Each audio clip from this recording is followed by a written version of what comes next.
Jamaica's 57th anniversary of independence coming up, and that will be Independence Day is on August 6th, and so my tie is homage to Jamaica at 57, and it's a tremendous achievement. A lot of the times the discourse in the country, you'd be led to believe that the country is much older than 57 years, but many countries who are far older than us still have the same problems that we are battling with. And we should remember that in real terms, it's not so long ago that we were owned and ordered by another state, and we've been in charge of our own affairs. And it's been rocky, but we are plugging on, and we hope to get better as time goes by. All right? Now, a leaked recording of what sounds like the voice of under-23 Reggae Boyz head coach Donovan Duckie has been making the rounds on social media in Jamaica. 4 calls placed by our production team to Duckie's phone to verify the voice note went unanswered. So we didn't stop there. We made contact with Vice President of the Jamaica Football Federation, Bruce Gaynor. He told us the voice note recording was that of Mr. Duckie. Now, according to Gaynor, a meeting will be held with members of the under-23 Reggae Boyz coaching staff sometime after August 10, when the young Reggae Boyz complete their schedule at the ongoing Pan American Games in Lima, Peru. He said that the JFF boss, Michael Ricketts, has ordered an investigation given the claims made by Mr. Duckie in the voice note. Now, in the recording, Duckie laments the poor physical preparation of the young Reggae Boyz, and it seems to suggest it as the reason for the team's poor showing in the recent Olympic qualifying tournament. Now, in that tournament, played in Jamaica, the young Reggae Boyz failed to win either of their 2 games, finishing behind the group winners St. Kitts and Nevis, thus failing to advance to the next round of World Cup of Olympic qualifiers. Beg your pardon. We play the voice note for you. I've been accused of being an antagonist, a person that lacks diplomacy. So, for months, I've been saying on many interviews, everything is okay with the U-23 program. In my last interview, I said I took full responsibility for the failure of the team to progress. But to tell you the truth, this is not so. The responsibility has to be shared. For when I took the job, there were certain conditionality that was expected. One, the JFF to provide a physical trainer. For over 8 months, a physical trainer has only come to our training session for 3 days. I can say this is the worst physically prepared team I've ever seen in my entire life. For over the 22 years that I've coached, this is the worst conditioned team I've ever seen. We cannot play competitively for more than, say, 60 minutes in any game. Hence, these are the results, and they are not desirable. A lot said there by Donovan Duckie. Let me get reaction from the panel. So I commend him on coming out and speaking, but a part of me is angry at the fact that you waited until the results, you didn't speak. And I always say, when there's a problem and you sit by and you watch it happen, you too become a part of the problem. So now he speaks about it, and I feel like what could have been prevented before now becomes a major problem, because we didn't make it, we didn't qualify for the Olympics.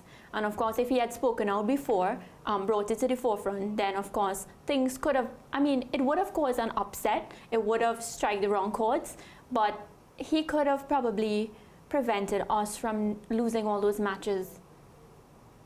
Wait.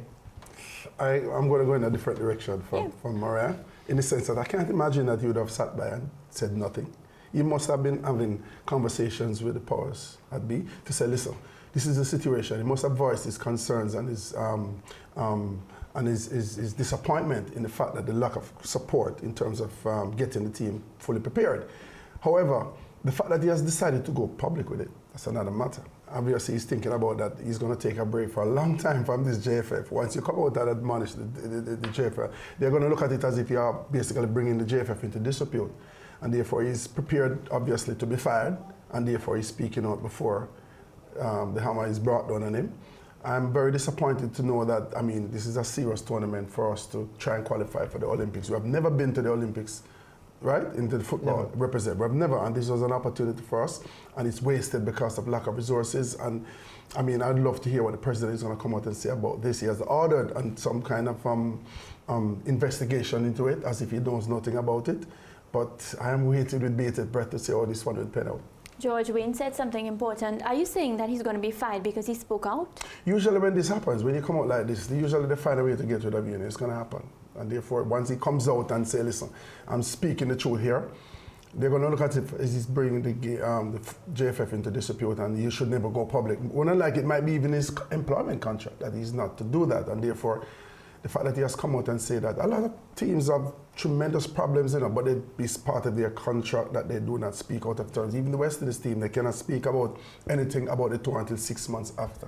So therefore, there are restrictions in place. I don't know, that maybe he had breached some level of his employment contract. So let's see what's going to happen. But it makes us wonder what would have pushed him to that point for him to speak out.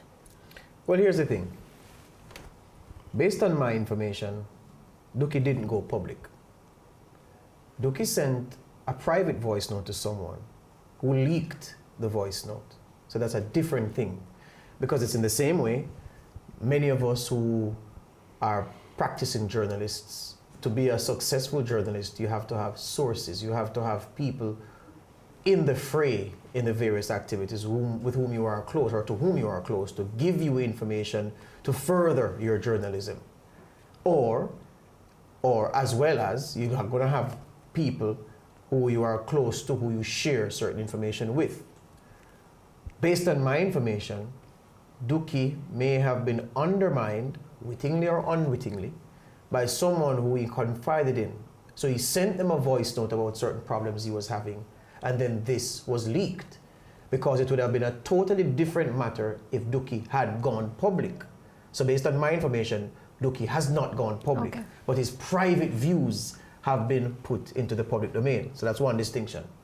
Second thing, in Duckie's position, given the tools he was provided with to get the team qualified for the Olympics, it's like that classic song that you would know, Wayne.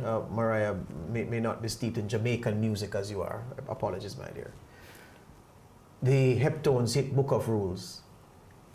Each is given a bag of tools, shapeless mass, and a book of rules, right? So based on what Duckie was given, he saw the shortcomings, but assessed that, all right, I'm going to try my best to get the job done with the tools I'm afforded. Given that he came up short, and the team came up short, the mountain of criticism, the avalanche of criticism that has fallen on his house has now compelled him to vent his frustration with a confidant, to say, look at this.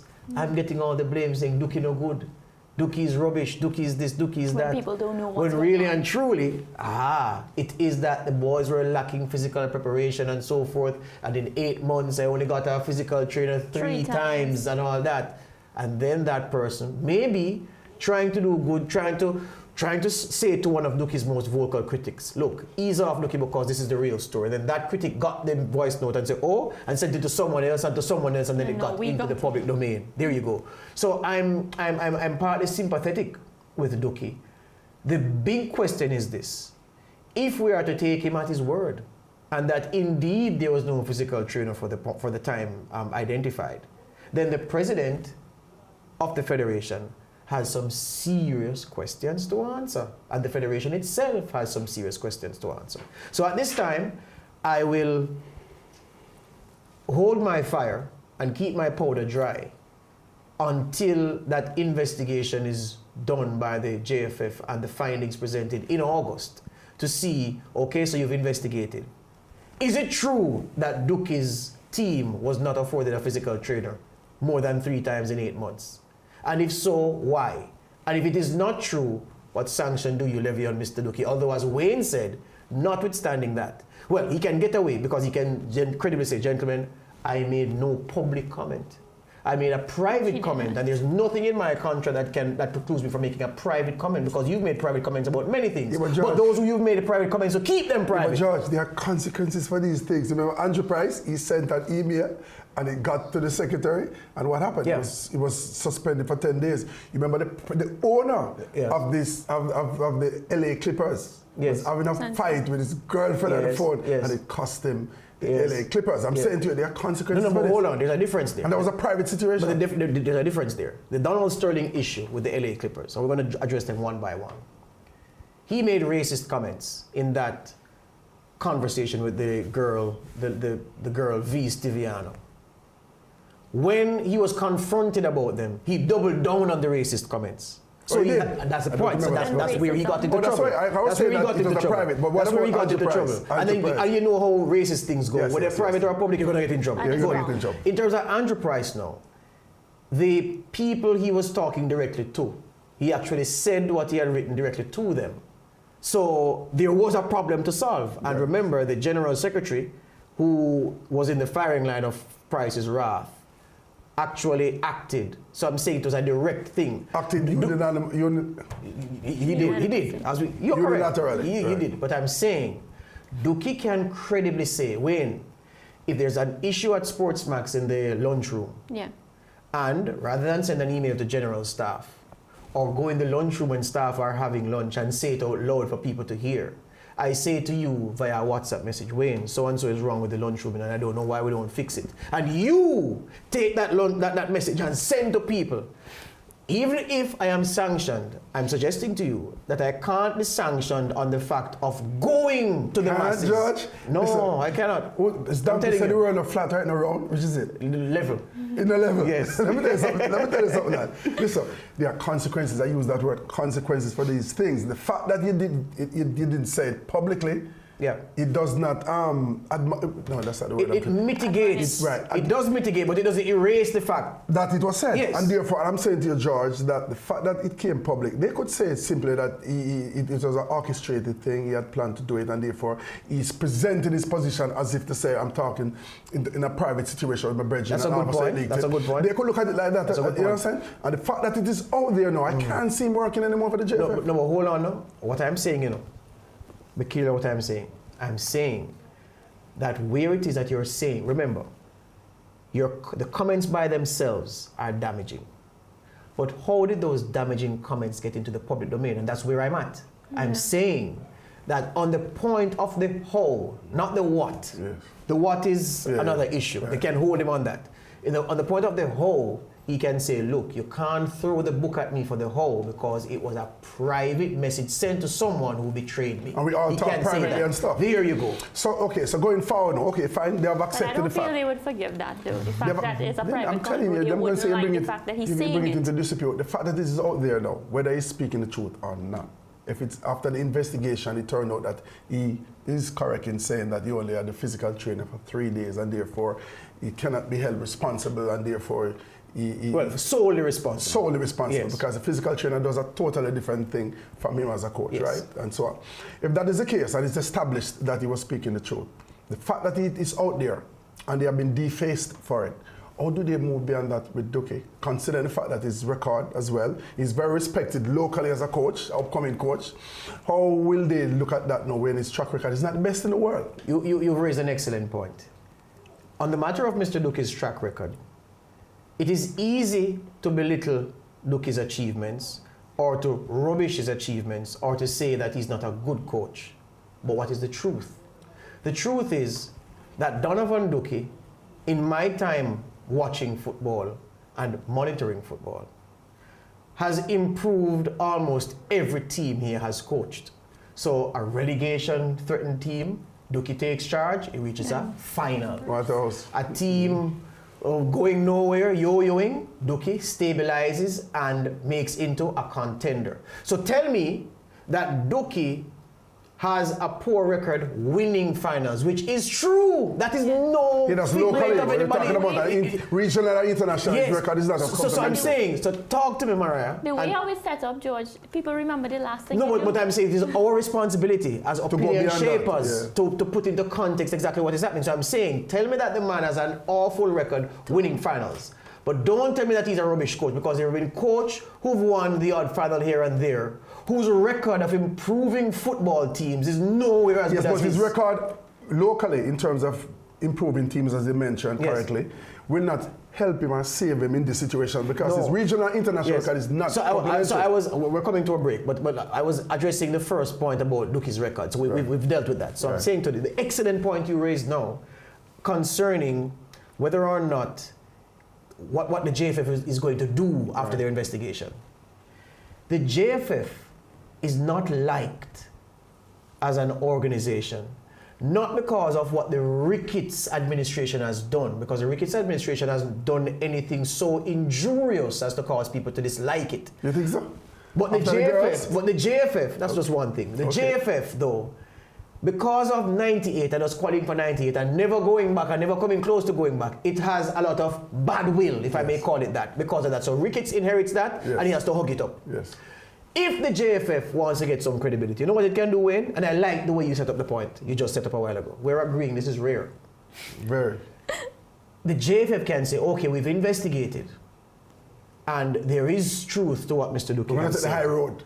There is truth to what Mr. Duckie has said. Notwithstanding, Mr. Duckie breached section XYZ of his contract in terms of making disparaging comments about his employer. Notwithstanding that they were made to a private individual, they did find their way into the public domain and as such served to reduce the standing of the JFF in the mind of a reasonable person. On that count, we are suspending Mr. Duckie or docking him 2 weeks pay or a month's pay, but he will continue as under 23 head coach. That would break them. That would put them back. That would put them back. Now, what if it have more voice notes that we didn't You'll have to talk to the judge because you've set up Duckie quite nicely. You might just save his job. Let's take a break. Sorry, kids, are you watching, sir?